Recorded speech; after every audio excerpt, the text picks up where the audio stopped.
Selamat pagi Bapak dan Ibu, Assalamualaikum warahmatullahi wabarakatuh. Salam sejahtera untuk kita semua, Om Swastiastu. Senang sekali kembali kita bisa bergabung hari ini di Retail Zoom S. Tidak terasa ya, kita sudah masuk di edisi ke-117. Hari Senin, seperti biasa, dari jam 11 sampai jam 12 siang, 11 September 2023. Bapak dan Ibu tentunya dalam menjalankan bisnis ingin adanya perubahan ya ke arah yang lebih baik, pengembangan, dan pastinya butuh hal-hal yang menguatkan atau juga memperbaiki mungkin hal-hal yang masih kurang ya jika dirasa bisnisnya mengalami penurunan. Nah, hari ini tema kita di RZA 117 adalah kompetensi based recruitment. Nah, seperti apa? Pastinya menjadi landasan dasar ini ya ketika kita melakukan kompetensi based recruitment ini. Baik, saya Riri Wijaya dan nanti bersama Bapak Christian F. Guswai selaku konsultan di bidang bisnis retail yang tentunya sudah cukup Bapak dan Ibu kenal karena pengalaman beliau juga dari dalam dan luar negeri. Di Retail Zoom S kita kesempatan hari ini. Silakan Pak Chris untuk memulai. Baik, terima kasih Mbak Riri telah membuka Retail Zoom S kita edisi ke-117 ya. Selamat datang Bapak dan Ibu. Kita akan mulai dengan poll kita ya. Judul atau topik kita hari ini adalah kompetensi based recruit. Pertanyaan pertama, apakah Anda ini mana pertanyaannya? Salah rekrut adalah masalah terbesar dalam mendapatkan orang. Apakah Anda setuju atau tidak setuju? 100% menyatakan setuju ya, ada 53 yang mengisi. Kemudian apakah Anda paham kompetensi based recruitment? Ternyata 35% belum paham, sudah paham 16%, dan lebih kurang paham 49%. Ternyata sebagian besar lebih kurang paham ya, dan yang belum paham itu ada 35%.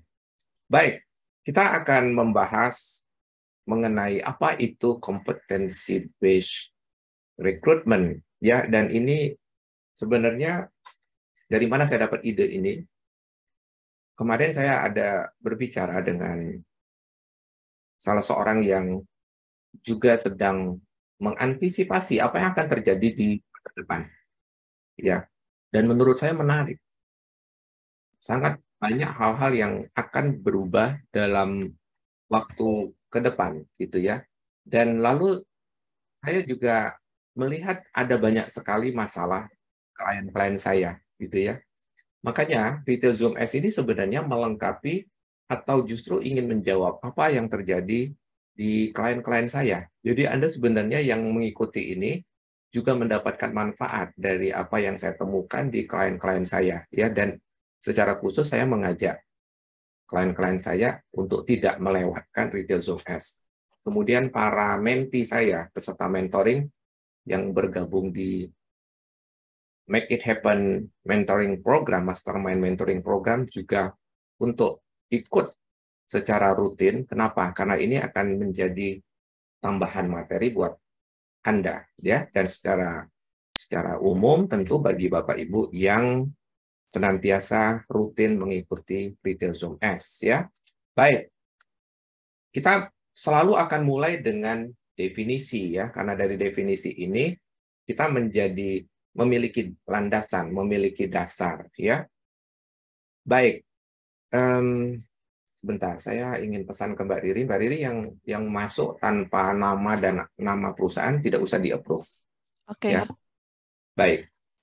Bapak Ibu, competency based recruitment is a process of recruitment based on the ability of candidate to show success story, their professional experience, which can be used as evidence that the candidate has a given competency.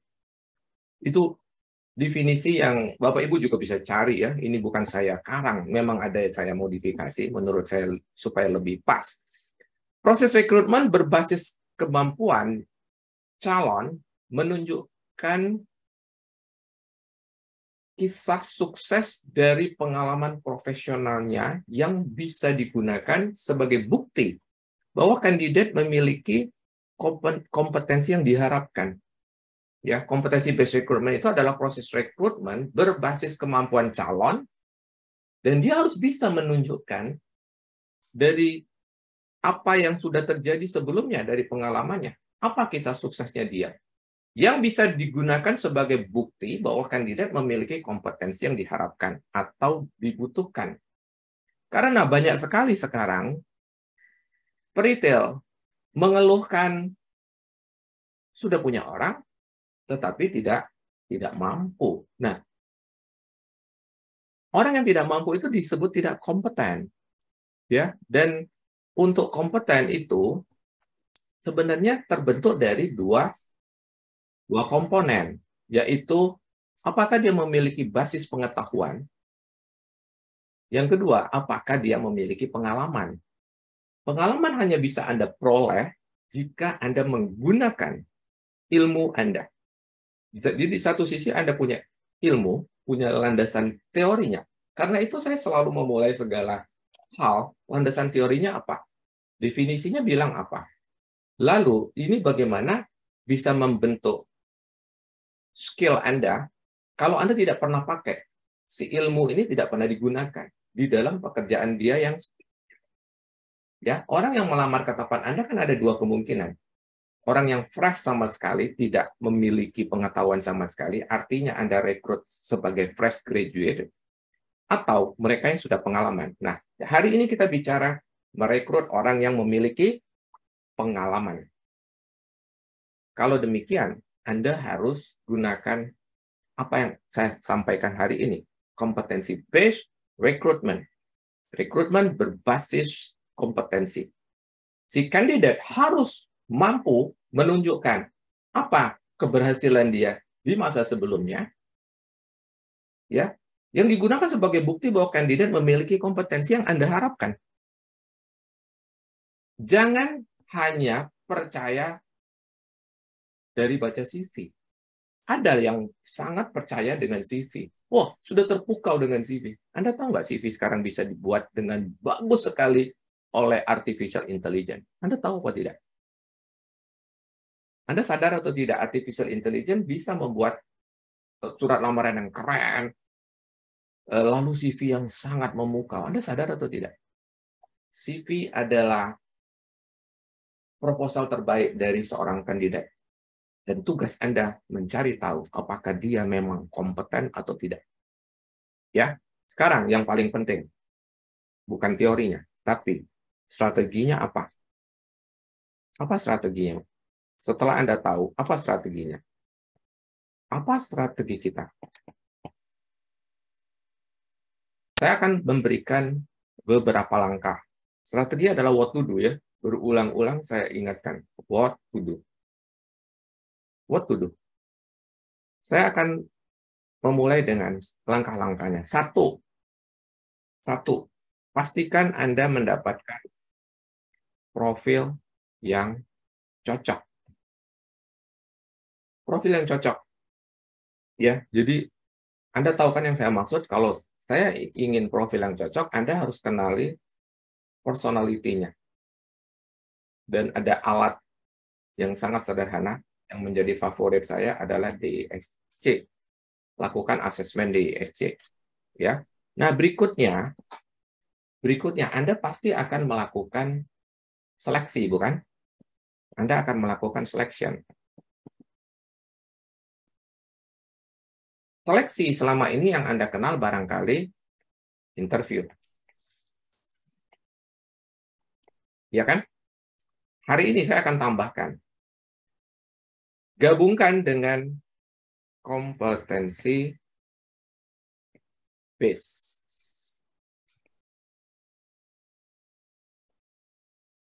Contoh ya, langsung praktek. Ini hari ini kita tidak banyak ngomong teori. Contoh, Anda ingin merekrut seorang yang cukup penting, yaitu store manager.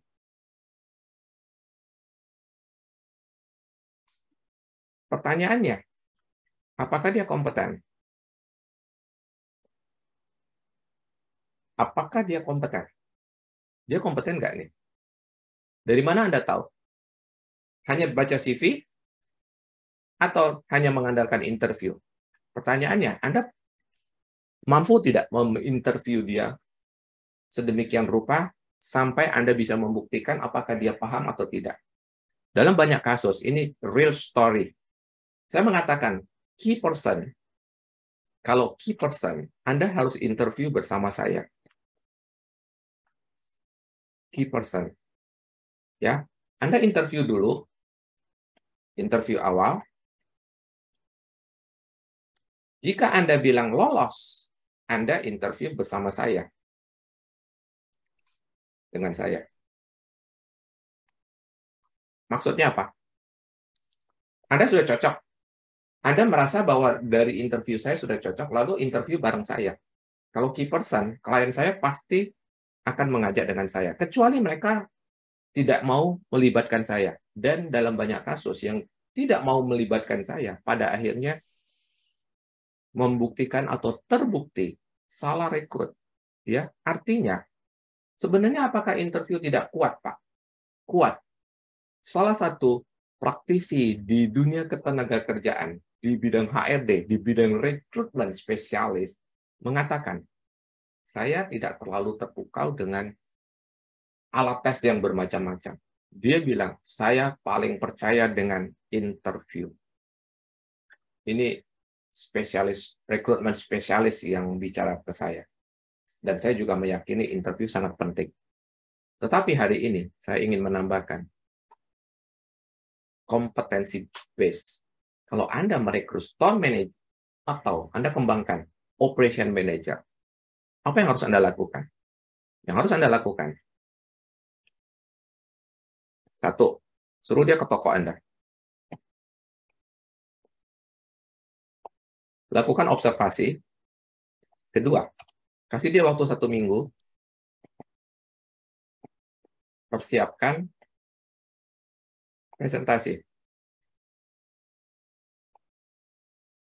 Apa yang dia lihat dari toko Anda? Dan apa strategi dia? Apa yang dia akan perbaiki? Dari situ, Anda akan mengetahui apakah dia, tujuannya apa? Apakah dia mengcover job desk dia dengan turunannya, job list dia. Apakah dia berhasil di dalam presentasinya nanti menyampaikan apa sih tugas dan tanggung jawab utamanya dia dan beberapa job list di bawahnya. Ya. Kalau dia hanya bicara yang baik-baik, bicara yang bagus-bagus saja tentang toko Anda. Contoh nih, ya kemarin minggu lalu saya sudah datang ke toko Bapak dan Ibu, dan saya melihat pada umumnya sudah bagus. Dan apa yang akan saya lakukan? Saya akan memperbaiki hal-hal yang sudah bagus, supaya semakin bagus. Contoh ya. Bukan itu yang kita harapkan. Dia harus bicara apa yang dia akan lakukan. Berbasis dari, kan kita pengen tahu apakah dia punya landasan ilmu, apakah dia punya landasan teori, apakah dia punya ilmunya sebagai operation manager atau store manager. Kemudian, apakah dia tahu job desk-nya dia? Kalau dia tahu, apa strategi dia setelah melihat toko kita? Jika dia tidak bisa menemukan kekurangan kita, dia hanya bicara yang bagus-bagus saja tentang kita, maka itu tanda bahwa orang yang sedang akan Anda interview, itu sebenarnya tidak kompeten. Tidak kompeten. Terus Anda bilang, tapi Pak, dia pengalamannya sudah 16 tahun. Saya sampaikan ya, Anda punya pengalaman, jangankan 16 tahun. Saya punya kenal orang yang di atas 20 tahun. Ada yang di atas 35 tahun, sudah mengalahkan jam terbangnya atau pengalaman saya sendiri. Apakah membuktikan bahwa dia lebih kompeten. Dengan 16 tahun, 20 tahun, 35 tahun, apakah ilmunya cukup dan pengalamannya sangat mumpuni? Apakah ada hubungannya? Tidak ada. Tidak ada hubungannya sama sekali. Memang dia kerja, kebetulan dia kerja di tempat besar, ya, national chain. Tapi apakah dia punya pengetahuan itu? No. Dia beruntung dia bekerja di perusahaan yang sangat mapan, yang segala sesuatu sudah diatur, SOP sudah ada, peraturan jelas ini dan itu. Dia hanya menjalankan.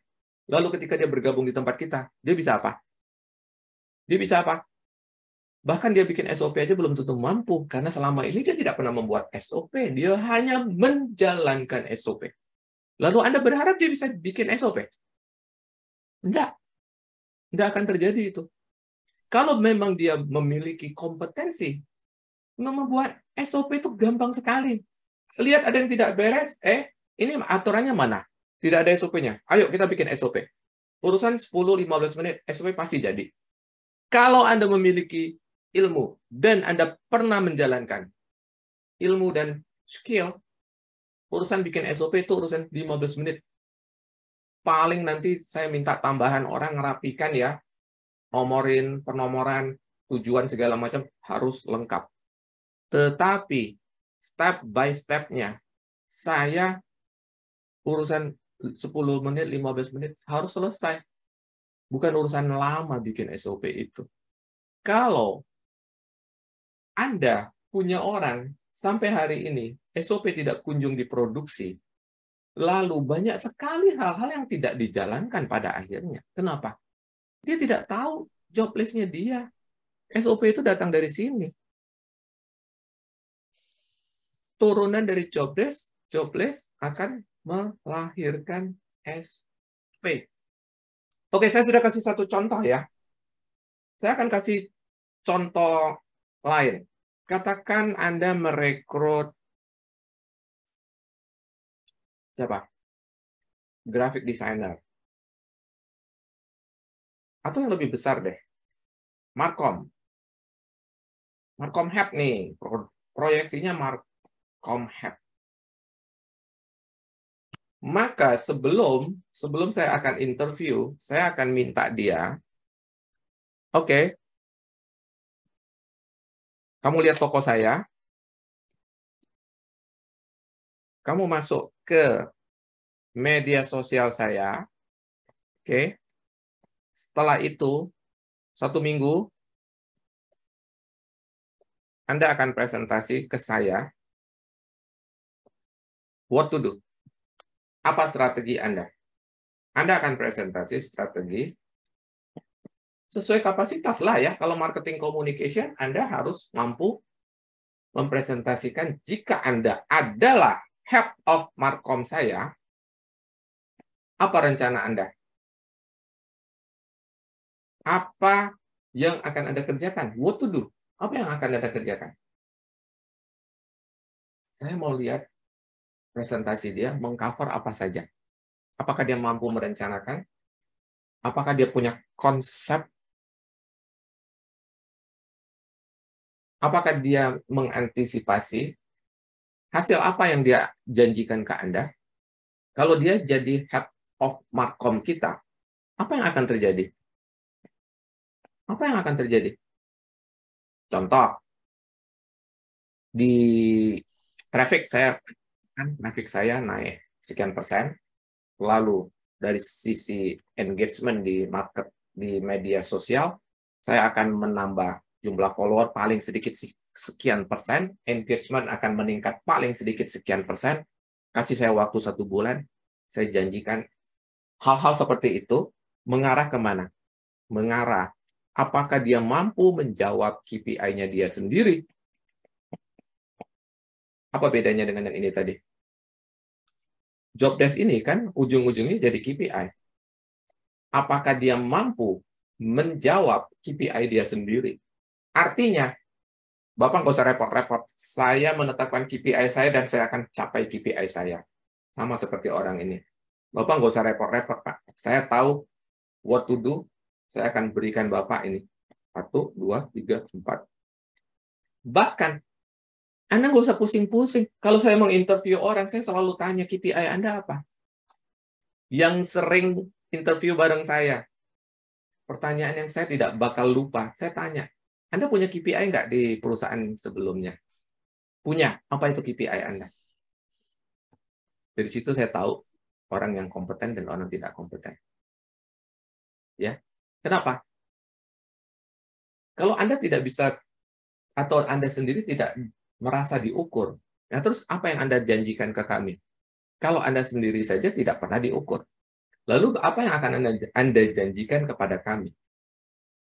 Kembali kepada definisi kita di atas. Yang bisa digunakan sebagai bukti bahwa kandidat memiliki kompetensi yang diharapkan atau dibutuhkan. Ya, Bapak Ibu, nanti Anda boleh tanya yang lain ya, Anda boleh tanya yang lain atau Anda ingin sharing. Tapi saya ingin tegaskan, kalau Anda lakukan setiap kali rekrutmen seperti ini, dan ini kemarin saya dapatkan dari bicara dengan seorang yang ketika sedang mengembangkan kompetensi based recruitment, dia tidak akan hanya percaya kepada CV dan kemudian interview saja, tetapi dia akan membuat si kandidat mempresentasikan proyek kecil dari hasil observasinya terhadap bisnis kita. Bisnis kita kan bisnis untuk publik. Semua orang bisa lihat. Media sosial kita untuk publik. Toko kita bisa dilihat kok. Jalannya toko kita bisa diobservasi oleh siapapun.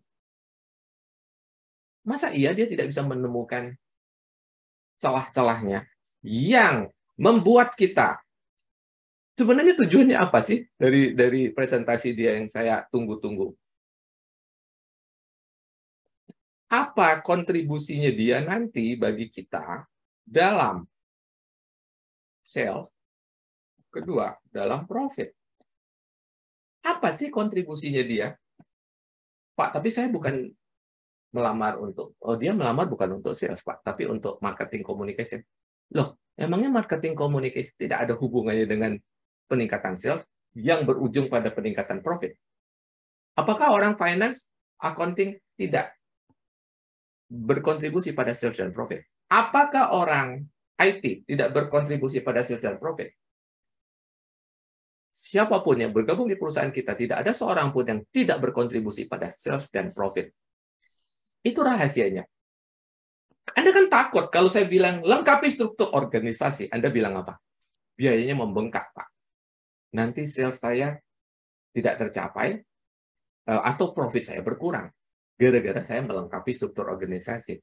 Tentu saja kalau Anda merekrut orang, Pak, organisasi saya makin besar, Pak, tapi sales saya tidak terangkat, profit saya malah berkurang. Itulah kompetensi based recruitment harus Anda jalankan. Jangan puas dengan yang Anda lakukan sekarang. Ya, kalau Anda merasa ya rekrutmen kita boring, ya boring banget. Maka itu bikin terobosan. Hari ini saya dorong Anda kompetensi based recruitment supaya rekrutmen Anda tidak boring lagi, tidak membosankan. Ketika kandidat datang, kandidat Anda mau interview, dia harus presentasi. Apa yang dia lakukan? Kalau presentasinya tidak bermutu, Anda jangan berharap dia jadi leader, Anda jangan berharap dia jadi manajer. Presentasi saja tidak bisa. Sebagian besar, tugas manajer, leader adalah nanti apa? Memotivasi, mengarahkan, mendirect, menggerakkan orang. Kalau Anda presentasi saja tidak mampu, apa yang Anda harapkan? Kalau dia menyampaikan pendapatnya saja tidak mampu, tidak sampai, apa yang bisa Anda harapkan dari kehadirannya dia? Apa yang dia bisa kontribusikan bagi Anda? Ya, ini benar-benar pertanyaan. Nah, mudah-mudahan apa yang saya sampaikan ini menginspirasi, dan saya ingin mendengar komentar Anda, pertanyaan, atau bahkan sharing, boleh saja ya, Anda boleh sharing, kalau di tempat saya seperti ini sudah benar atau belum, atau kalau di tempat saya seperti ini, saya mau sharing kepada teman-teman, silakan saja. Tidak ada orang rugi gara-gara sharing ya. Ya. Silakan, Mbak Riri dipandu. Oke, baik Bapak dan Ibu silakan ya. Sudah dipresentasikan. Ini juga menjadi salah satu alat ukur ya, secara detail oleh Pak Christian F. Guswai tadi, apa-apa yang bisa kita lakukan ketika kita melakukan rekrutmen gitu ya. Ya, betul yang Pak Chris bilang tadi, kadang di CV itu sudah super wow begitu ya. Dan setelah kita lakukan wawancara, mungkin akan terlihat nih kualitas si makhluk ini ya, si makhluk orang yang kita wawancara itu begitu. Tapi ini juga butuh kepekaan. Kadang banyak yang terkecoh juga sih Pak Kris ya. Baru Yes. setelah masuk ke dalam perusahaan, kita tahu bahwa kinerja yang sesungguhnya tidak seperti yang digambarkan atau sehebat ketika kita lakukan wawancara. Untuk itu mungkin wawancara juga di bagian HRD. Kadang-kadang ada yang memakai jasa dari pihak ketiga ya Pak Kris, agar lebih detail atau sesuai dengan keinginan. Bapak dan Ibu silakan raise hand atau bisa di chat room kita. Saya mau lihat dulu di Facebook, ini selalu yang utama kayaknya untuk bertanya. Maksud Mbak Riri tadi, pihak ketiga itu menggunakan headhunter gitu ya ketika merekrut. Betul, betul. Headhunter atau ada juga yang menggunakan jasa seperti waktu itu apa ya, Universitas Indonesia tuh pernah melakukan juga tuh Pak. Tim HRD-nya merekrut orang-orang untuk perusahaan-perusahaan tertentu. Dulu Ya, pernah sih, headhunter gitu. ya, atau Ya, eksekutif search ya. eksekutif lah. Ya, Zaman sekarang mereka tidak bilang headhunter lagi karena ya, konotasi. profesional rekrutmen lah gitu istilahnya ya. Oke, Eksekutif sekarang ini ya, mereka bilangnya eksekutif ya bilangnya ya. Oke. eksekutif. Karena di situ memang orang-orang yang kompeten sih yang ada di situ. Ada psikolognya gitu, ada Ya, betul. berapa. Halo Ibu Ani. Ibu, saya mau bacakan dulu dari Mbak Irsanti atau Pak Irsanti ya. Ibu itu. Arman Sugiono belakangnya. Oke, Ibu Irsanti, selamat pagi dari Facebook kita. Yes. Saya ingin bertanya, apabila dalam proses interview akhir ya, calon karyawannya menanyakan mengenai salary yang akan diberikan. Ini apakah dapat disimpulkan kalau calon karyawan tersebut kurang baik, namun dari hasil interview yang dilakukan, dia memiliki kompetensi yang baik. Nah, gimana Pak Kris? Jawabannya tidak. Tidak ada hubungannya pertanyaan tentang salary dengan kualitas orang tersebut. Ya. Malah, saya suka orang yang menanyakan itu, karena pada akhirnya saya yang akan bertanya. Saya akan bertanya, Iya. apa ekspektasi Anda terhadap kami? Jika Ya. ada kecocokan, apa ekspektasi Anda kepada kami? Malah kalau dia tidak tanya, saya yang akan tanya. Jadi itu bukan indikasi bahwa orangnya mata duitan. Saya Iya. malah melihat orang yang berkualitas, tahu Mungkin harga. dia fair malahan ya Pak ya. Orang yang berkualitas tahu harganya dia, tahu value-nya dia.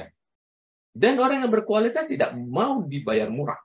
Kecuali dia dengan tegas-tegas mengatakan, saya punya ekspektasi, tetapi mengingat perusahaan ini barangkali sedang dalam persiapan, sedang dalam pertumbuhan, dan Anda belum melihat kualitas saya menyerahkan kepada Anda.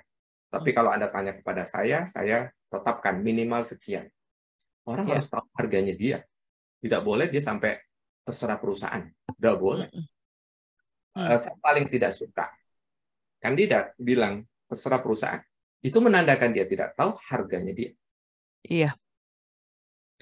Ya, silakan Mbak Riri. Baik, karena ujung-ujungnya ketika dia lempar terserah perusahaan, ketika gajinya di bawah temennya, kadang kan mereka suka kasak-kusuk ya Pak, meskipun kita bilang gaji masing-masing tidak boleh saling tahu. Ujung-ujungnya menuntut juga gitu. Ujung-ujungnya dia cari tahu, ujung-ujungnya dia Iya, tanya betul. orang lain dapat berapa. Ya, Iya, nggak usah munafik lah ya. iya, Akhirnya kita akan menganggap bahwa apa yang kita dapatkan itu penting. iya. Ya. Jadi kita tidak perlu pura-pura juga. Lanjut.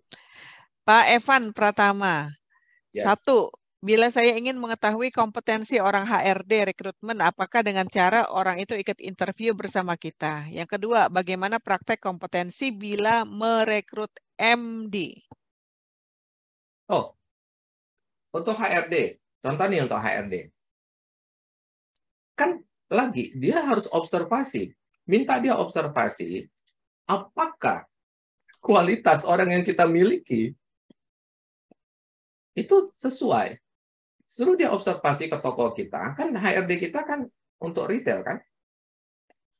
Minta dia observasi ke toko kita, apa yang dia temukan dari kualitas manusia yang ada di tempat kita. Kalau dia tidak bisa menemukan itu, jangan bilang dia HRD yang hebat. Kalau dia tidak mampu menemukan apa yang salah dengan HRD kita, kualitas orang kita, bagaimana orang kita menampilkan pelayanan, melayani pelanggan, bagaimana kasir kita, bagaimana security kita, bagaimana greeter kita, bagaimana anak lorong kita. Kalau dia tidak mampu menemukan itu di tempat kita, lalu Anda bisa berharap dia akan menemukan orang yang hebat untuk menggantikan. Atau kalau dia nanti fokusnya di training, HRD kan bukan hanya rekrut ya, ada urusan rekrut, ada urusan training, betul nggak? Ya. Kalau dia tidak menemukan bolong-bolongnya kita, dia tidak mungkin bisa presentasi. Dia akan mengatakan kualitas, ini kalau bocor ini ya, ini gampang di-copy ya, gampang di-copy. Kalau Anda ketemu kandidat HRD yang dengar materi saya, dia akan memukau Anda dan Anda gampang sekali terpukau. Dia akan bilang begini, sepertinya Bapak salah rekrut orang-orang yang saya lihat di lapangan kualitasnya kurang bagus. Tetapi Pak, saya bisa lakukan training buat mereka. What to do? Saya akan perbaiki training dan saya jamin Bapak dalam waktu 1 bulan tampilan orang Bapak sudah akan berubah. Keren banget nggak? Anda pasti terpukau banget ya. Kalau sampai kandidatnya bilang begitu. Saya sempat bicara Pak dengan beberapa mereka dan saya tahu apa keluhan mereka. Saya menemukan paling sedikit 1, 2, 3 hal yang kurang bagus di tempat Bapak dan ini harus diperbaiki. Sebagai kepala HRD saya akan betulkan hal-hal seperti ini. Wih, keren banget. Anda pasti terpukau. Pasti Anda akan bilang, Pak, saya langsung mau nih orang. Pastilah ya Anda ngomong gitu. Pertanyaannya, mampukah dia menemukan itu dari kacamata dia? MD, suruh dia observasi ke toko kita. Masa suruh dia masuk ke perusahaan kita? Ya. MD, suruh dia observasi ke toko kita. Apa pendapat dia? Apa pendapat dia? Apa pendapat dia tentang toko kita? Berikutnya, apa strategi dia? Apakah dia mampu melihat kekurangan kita di barang-barang kita yang kita sajikan? Kalau dia tidak mampu, dia bukan MD. Dia tidak lebih dari orang kebanyakan. Karena pelanggan kita itu kan, jangan-jangan pelanggan kita lebih paham daripada dia. Pelanggan kita mengatakan, ini toko kacau banget. Tokonya amburadul banget. Nggak jelas, harga nggak terpasang. Tokonya jorok, nyusun barang nggak karu-karuan. Apakah calon MD tadi berhasil menemukan itu di toko kita? Kalau tidak, Anda masih berani bilang dia kompeten? Oke ya. 2 contoh lagi. HRD dan MD. Silakan, Mbak Riri. Baik, Pak Theo, Tool Station. Silakan. Harus dibuka ini ya. Sudah. Pak Kris. Oh. Tadi saya tertarik dengan jawaban Pak Kris tentang kompetensi base dari MD ya Pak.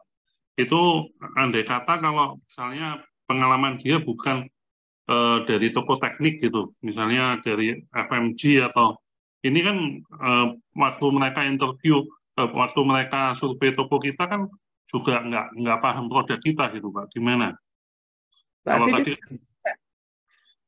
Berarti dia tidak kompeten. Dia mau jadi MD di perusahaan Bapak. Oke? Maka dia harus pelajari tentang tools, teknik, dan apa yang Bapak jual. Lalu dia mengobservasi toko Bapak, lalu memberikan pandangannya dia. Bukankah kita mencari orang yang bisa berkontribusi terhadap perusahaan kita?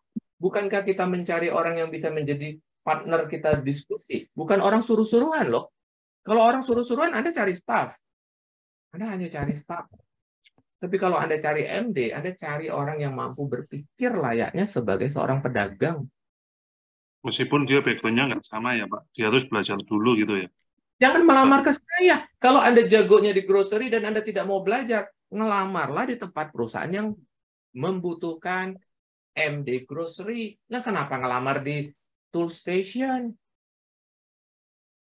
Baik, terima kasih Pak. Anda kan harus tahu Anda itu maunya apa. Anda mau jago banget di MD grocery. Ada banyak tempat kok untuk toko grocery. Nah, kenapa Anda sengaja mencari Pak Theo? Kalau Anda tidak mau belajar dan Anda bilang, lah kan saya tidak dari background ini, ya jangan melamar. Apakah saya akan menutup diri? Nah, ini yang melamar dari perusahaan retail grocery. Apakah saya akan menutup diri? Tidak. Itulah kenapa saya lakukan competency-based recruitment. Karena saya ingin memastikan, ini orang kenapa sih ngelamar ke tempat saya? Saya tertarik. Saya pasti akan tertarik. Siapa tahu memang dia potensinya luar biasa. Pak, orang hebat ya Pak ya? Nggak perlu waktu lama. 3 bulan itu udah maksimal. Tapi berapa banyak orang di tempat kita itu? Saya paling senang tuh bicara dengan orang-orang yang ada di lapangan. Kenapa seperti ini? Kenapa seperti ini? Dia bilang apa? Maaf Pak, saya baru. Oke, baru berapa hari? Saya sudah 7 bulan. Sudah 7 bulan, saya bilang 2 bulan, 9 hari, Anda akan mendapatkan manusia utuh. Kalau 7 bulan saja, tambah 2 bulan, 9 hari, Anda akan melahirkan orang yang utuh. Waktu yang dibutuhkan untuk membuat atau membentuk manusia utuh. Jadi, Anda merasa 7 bulan itu pendek. 7 hari, saya masih maklum. 7 bulan. Dan hebatnya nih. Pemilik perusahaan, pimpinan perusahaan itu menganggap itu biasa. Bagi saya itu sudah kelamaan. 3 bulan Anda tidak bisa menguasai tempat di mana Anda berada. Berarti Anda memang tidak tumbuh. Pak, saya memang bukan dari tools. Tidak masalah. Saya tumbuh dalam waktu 3 bulan. Saya menguasai satu ilmu baru, yaitu menguasai ilmu membeli barang-barang teknik, tools, dan yang berhubungan dengan bisnis Bapak. Ya, kalau dia dari awal sudah bilang, saya bukan dari tools, Pak. Ya, sudahlah. Ya, walau alam gitu ya. Bye-bye. Nggak usah dilanjutkan. Baik, terima kasih Pak. Terima kasih kembali. Ada Ya. lagi? Ada yang Lanjut, angkat? Pak Abdul Faruk. Silakan. Yes. Kita bukakan dulu ya dari Holy Mart. Oke, selamat siang Pak Guswe dan teman-teman semua. Ya. Pertanyaan saya, khususnya kita di Timur ini memang satu challenging Pak, mencari seorang leader di posisi tertentu, katakanlah di operasional Pak. Nah, yang saya tahu yang banyak kandidat-kandidat bagus itu umumnya sih di Jawa Pak. Nah, yang pertama yang saya tanyakan adalah dengan gaya observasi tadi Pak, saya sangat suka banget tuh karena dia bisa kita lihat view-nya secara detail daripada kandidat tersebut. Nah, biasanya juga orang-orang yang mau di-hire atau orang-orang yang mau dibajak dari luar itu, dia di depan pasti dia juga akan nanya, Pak, kira-kira budgetnya berapa ya? Nah itu. Nah, apakah seorang HRD itu dia mesti sampaikan di awal? Karena orang jauh tuh mesti dia tahu dulu, daripada gua tinggalin pekerjaan gua di sini, pindah ke kalian, gua mesti tahu dulu dong di awal budgetnya berapa ya di posisi ini. Nah itu gimana ya? Saya senang sekali kalau misalkan dia bisa didatangin atau bisa observasi di toko kita. Itu sih memang hal yang nantinya juga bisa kita dapat view-nya yang lebih detail, Pak. Mohon penjelasannya, Pak. Terima kasih. Baik, dari awal, dari pertanyaan yang sebelumnya, saya sudah mengatakan, saya sangat setuju bahwa orang hebat tahu harganya dia. Dan dia pasti akan menanyakan itu. Bahkan saya menganjurkan ketika Anda memasang posisi, umumkan berapa yang dia bisa dapatkan di tempat Anda. Kandidat yang tepat bisa mendapatkan sekian. Umumkan. Kemudian masalah observasi. Kalau orang dari luar kota, kalau Anda memang serius dan posisi itu cukup senior, cukup tinggi, bukan senior lah, cukup tinggi, cukup penting, datangkan, datangkan, datangkan, minta diobservasi langsung, dan kasih dia 2-3 hari presentasi, lalu ambil keputusan, apakah ini kandidat yang tepat atau tidak. Tapi biayanya mahal. Tidak ada yang bilang merekrut itu murah, nggak ada. Pasti mahal. Kalau Anda memang serius membenahi orang-orang Anda tentu harus invest. Ya, makanya saya katakan, memang mahal merekrut, tapi lebih mahal lagi salah rekrut. Rekrut itu mahal. Lebih mahal lagi salah rekrut. Kenapa? Anda buang waktu berbulan-bulan, ada yang saking tabahnya, 7 bulan, 8 bulan, 9 bulan, baru Anda bilang tidak cocok.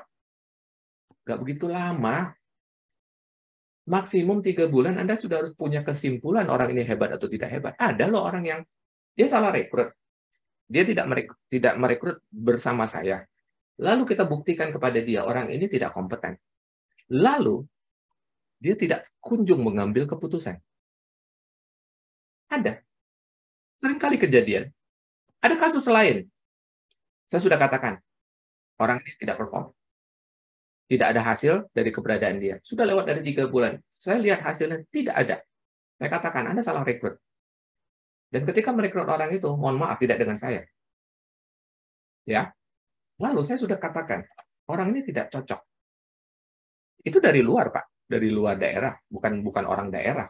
Dari luar daerah. Saya katakan nggak cocok.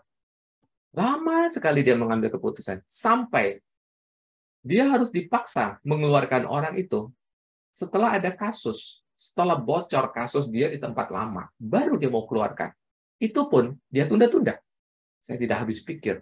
Ya, nah jadi Bapak Ibu, masalah kita itu memang pada umumnya ya, maaf ya, ada di kita. Di kita ini loh, di pimpinannya ini. Bukan di orang lain. Kitanya sendiri, kompeten atau tidak, urusan seperti ini. Kalau kita tidak kompeten, bagaimana kita bisa mengarahkan HRD kita? Jangan-jangan HRD kita pun sama tidak kompetennya. Mohon maaf ya, Anda orang HRD, hari ini kan masalah HRD banget. Apakah saya orang spesialis HRD? Tidak. Kemarin ketika saya berbincang-bincang, ceritanya saya bulan November saya akan pergi ke Eropa. Dan saya mengatakan, alangkah bagusnya kalau saya bisa mengajar di salah satu university di Eropa ya. Terus istri saya bilang, kamu kan sebenarnya juga bukan hanya retail, tapi kamu bisa sharing soal human resources. Saya bilang, no, that's not my expertise. My expertise adalah retail. Alangkah bagusnya saya bicara tentang retail, bukan tentang human resource. Tapi apakah saya tidak bisa bicara tentang human resource? Bisa. Kenapa? Karena keseharian saya memang saya ngurusin orang. Dan saya perdalam ilmu-ilmu seperti itu. Saya sering banget bergaul dengan orang-orang yang jago ART. Kenapa? Karena ini penting. Salah satu kunci sukses kita di organisasi adalah mengelola manusia. Kalau kita tidak mampu mengelola manusia, tidak mungkin Anda berhasil. Ya, sejago apapun Anda create sistem dan sebagainya, kalau Anda gagal mengelola manusia, berat sekali. Lanjut Mbak Riri, kayaknya pertanyaan cukup. Tadi dari Mutiara Cahaya sempat raise hand. Yes, silakan. Diberi kesempatan lagi, mungkin silakan perwakilannya. Mungkin kemeng Mbak Riri karena kelamaan angkat tangan. Ya, siapa nih? Pak William. Pak William. Sudah ada yang angkat tangan. Kalau belum, ada dari Pak William. Pak William dari? Base recruitment, saya yang bacain ya. Ya. Apa kompetensi base recruitment dilakukan sampai level paling bawah? Yes. Kalau level sampai paling bawah yang melakukan tentu ya usernya nanti. Contoh nih, pramuniaga. Siapa yang akan memutuskan pramuniaga ini layak tidak layak masuk? Siapa? Suruh orang itu melakukan hal yang sama, kompetensi based recruitment. Contoh, Anda mau jadi pramuniaga. Oke, Anda sungkan nggak berhadapan dengan orang? Enggak, Pak. Saya suka ketemu orang. Oke, praktekkan. Praktekkan. Anda jadi pramuniaga, saya jadi pelanggan. Apa susahnya? Buktikan bahwa dia suka. Lihat, apakah dia bicaranya luas, alami, natural, tidak dipaksakan, apakah dia bisa senyum, kalau dia tidak bisa senyum, suruh dia senyum. Suruh dia jadi greeters. Lihat bagaimana kalau dia jadi greeters. Kalau dia tidak mampu melakukan itu, jangan-jangan ya Anda kerjaannya lebih berat. Saya tidak bilang bahwa semua orang harus punya kompetensi. Lah, kalau dia new entry, fresh graduate, apa yang Anda harapkan? Yang Anda harapkan apakah dia mau berpikir, apakah dia mau mencoba. Bahwa dia belum punya ilmu, itu nanti tugasmu. Kalau itu new entry, fresh graduate, itu tugasmu. Makanya di dalam organisasi HRD kita harus ada training. Ada loh orang saya bilang, HRD-mu kayak apa? Ada HRD. Apa yang dia kerjakan? Rekrutmen. Tok. Ada training? Nggak ada. Ada compensation benefit? Tidak ada. What do you expect? What do you expect? Anda pikir bisa HRD hanya rekrut, setelah itu terserah Anda mau diapain? No. Nggak cukup. Ketemu fresh graduate, ketemu new entry. Staff yang paling bawah, kalau Anda tidak mau mentraining, maka kacau balaulah perusahaanmu. Ya, lanjut. Ya, Mbak Ati Nirwana, bagaimana tanggapan Bapak mengenai orang yang ketika dites secara kompetensi memiliki nilai yang bagus, tetapi ketika diinterview, jawaban interviewnya berbelit-belit dan apa nih? Terkadang jawabannya tidak sesuai dengan pertanyaan. Untuk orang seperti ini, tindakannya apa, ada tindakan yang baik? Apakah ada nilai kompetensi menjadi patokan atau jawaban interview yang relevan? Oke, barangkali Anda terlalu menyepelekan kata uji kompetensi, ya. Uji kompetensi yang Anda bisa uji saat uji kompetensi sebenarnya maunya ilmu dan skill-nya, ya. Kenyataannya, waktu kita membuat uji kompetensi, satu, belum tentu soal Anda itu menguji juga skill-nya dia. Ya, contoh, Anda bikin uji kompetensi, tapi soal hafalan. Soal hafalan yang gampang sekali dihafal, atau gampang sekali didapatkan, tentu saja dia bisa jawab. Apakah dia kompeten? Belum tentu. Soal uji kompetensi yang bagus adalah memaksa orang berpikir, bukan menghafal. Kasih dia kasus. Di dalam soalmu, kasih dia soal kasus. Kalau dia betulan paham bagaimana implementasi ilmunya, dia bisa jawab. Karena dia bukan menghafal, tapi dia paham. Ya.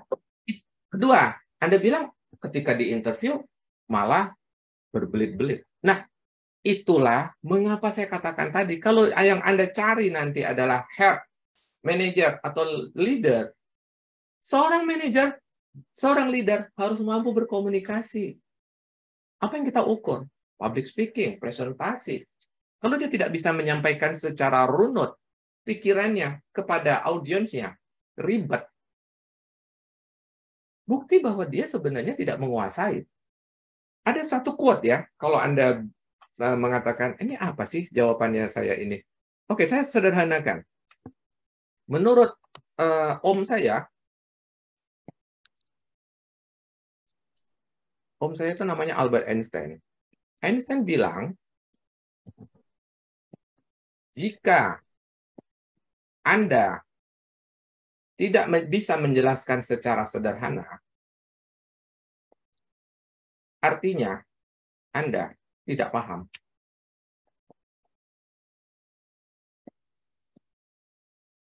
Jika Anda tidak mampu menjelaskan dengan cara sederhana, berarti Anda tidak paham. Itulah kenapa dia jadi ribet. Kenapa dia ngelibet.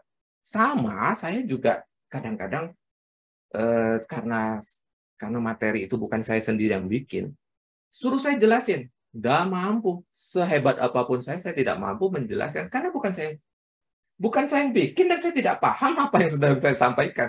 Makanya saya tidak mau menyampaikan materi orang lain.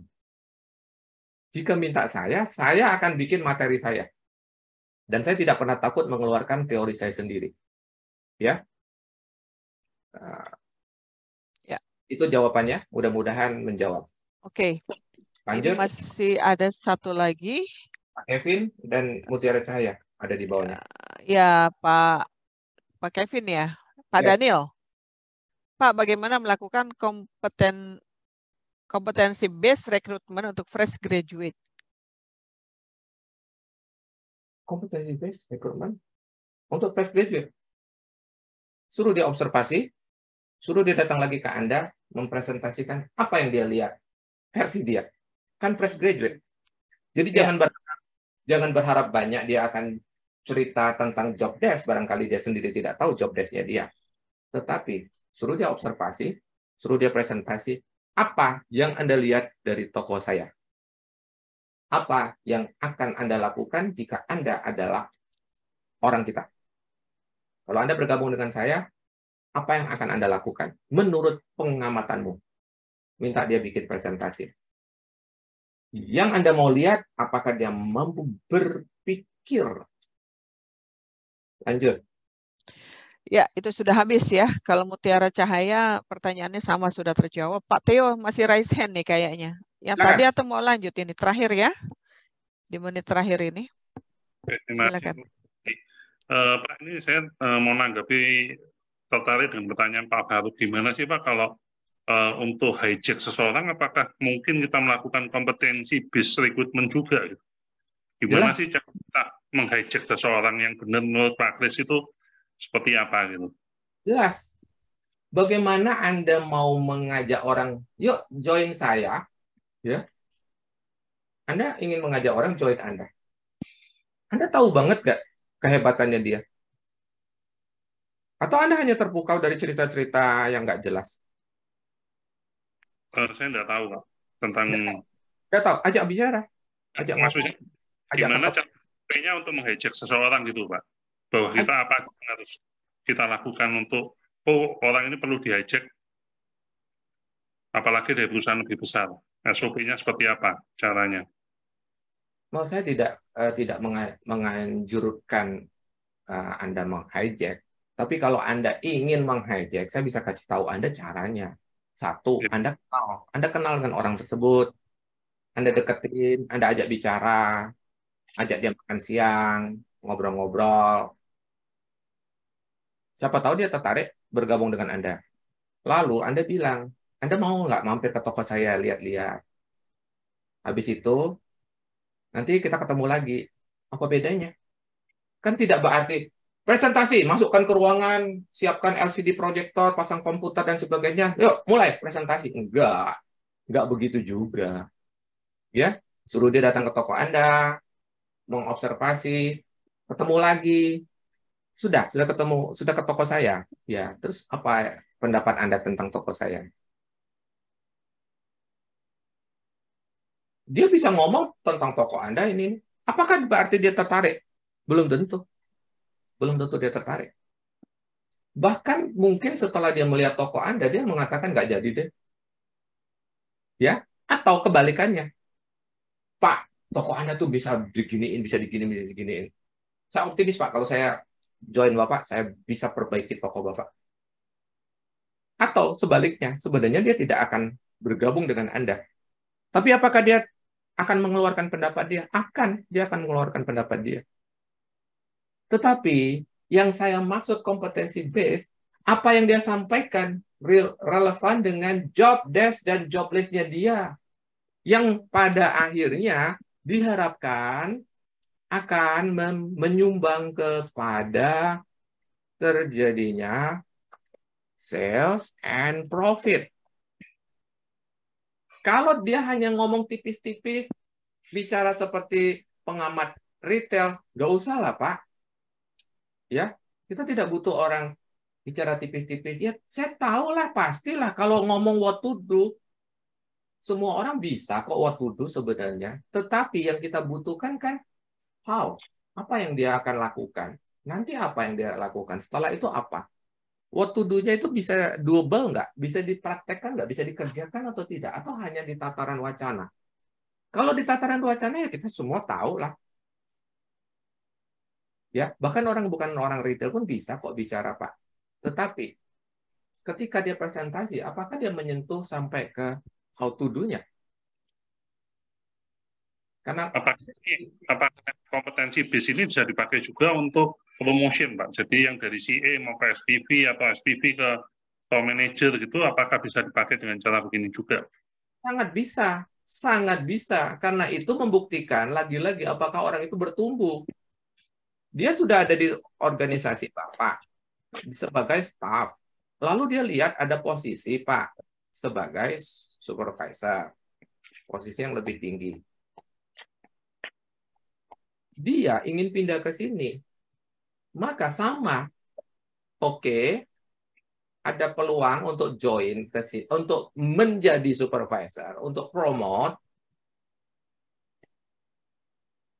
Ceritakan kepada saya, bikin presentasi, apa yang Anda lihat tentang posisi yang sekarang, supervisor yang sekarang seperti apa sih?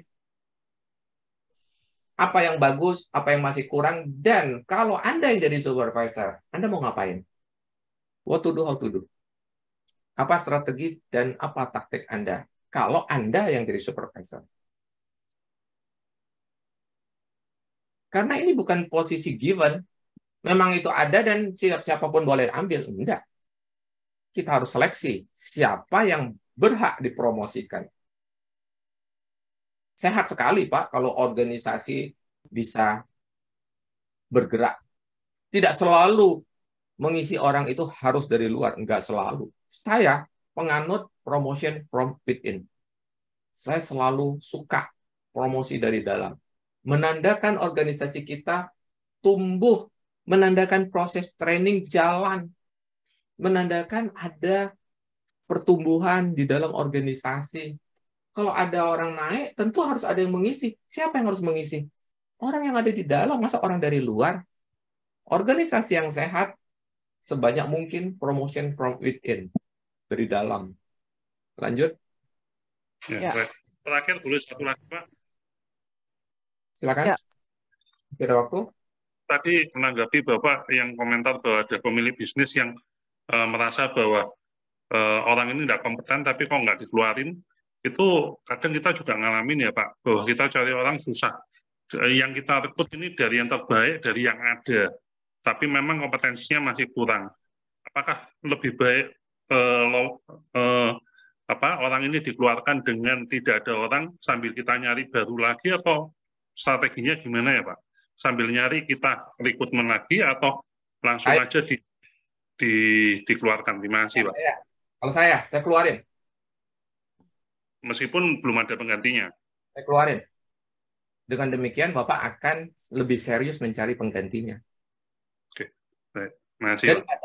Daripada orang itu ada, hanya menambah biaya. Bikin pegel hati juga. Ngapain kesel, siap-siap itu general check up Pak. Mungkin driver kita udah kena. Nambah kesel. Ya kan makan hati, Pak Ririn. Iya. Satu, Anda mungkin makan hati. Kedua, biaya udah pasti keluar. Ketiga, tidak ada hasil. Iya. Keempat, Anda merasa nggak apa-apa masih ada. Anda merasa tenang karena ada orang meskipun tidak menghasilkan. Lalu Anda komplain.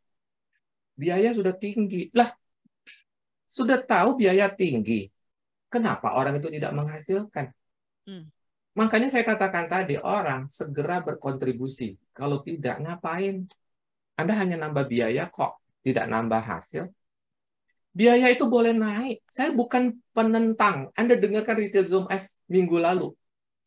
Saya berfokus pada meningkatkan sales. Karena itu saya butuh orang yang kompeten.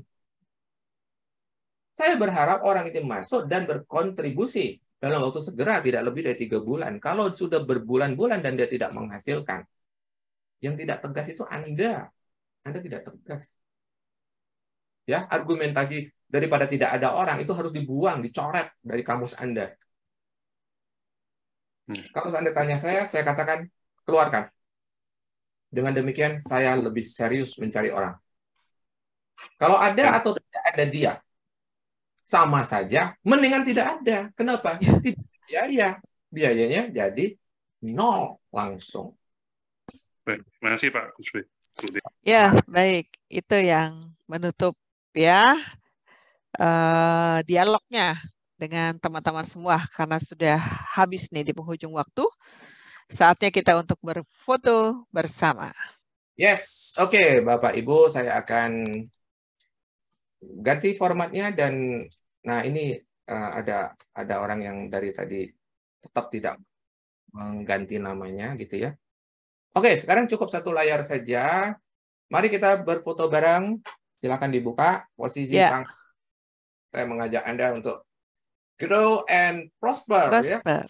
Setiap hari kita harus grow ya. 1, 2, 3. Salam. Grow and prosper. 1, 2, 3. Yes, sebentar saya pastikan dulu sudah tercetak. Oke, baiklah. Itu silakan Mbak Riri. Ya, baik Bapak dan Ibu. Terima kasih untuk kehadirannya di Retail Zoom S untuk kesempatan hari ini. Tentunya minggu depan kita akan berjumpa kembali dari jam 11 sampai jam 12 siang. Pastikan Anda juga memiliki masukan-masukan kontribusi agar dialog kita ini menjadi lebih hidup. Dan untuk tema-tema boleh diusulkan melalui chat di grup ataupun langsung ke Pak Christian F. Kuswai ya. Atau ada yang belum jelas bisa ditanyakan juga di grup kita di WhatsApp grup. Pasti akan dijawab oleh Bapak mentor kita, Bapak Christian F. Kuswai. Terima kasih untuk kebersamaannya. Sampai jumpa kembali. Salam grow and prosper. Terima kasih Pak Chris, teman-teman semua. Bapak dan Ibu atas kehadirannya. Sampai jumpa. Silakan subscribe, like, and share jika Anda memandang materi ini bermanfaat. Sampai kita berjumpa lagi. Salam grow and